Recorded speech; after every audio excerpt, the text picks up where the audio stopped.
District police Rajanpur की जानिब से दीगर कानून नाफिज करने वाले अदारों के हमरा किसी भी नाखुशगवार सूरत हाल से निमटने के लिए मरकजी अमाम बारगाह राजनपुर में मॉक एक्सरसाइज का इनाकाद किया गया।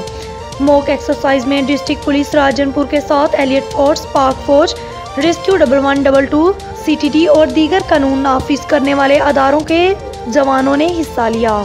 मॉक एक्सरसाइज का बुनियादी मकसद सिक्योरिटी अदारों का खुद को किसी भी नाखुशगवार सूरत हाल से निमटने के लिए बर वक्त तैयार रखना है। इस मौका पर DPO राजनपुर का कहना था कि मुहर्रमुल हराम में सिक्योरिटी के फुल प्रूफ इंतजाम किए गए हैं। राजनपुर पुलिस अमन व अमान की फिजा कायम रखने के लिए हर मुमकिन कुर्बानी के लिए तैयार है।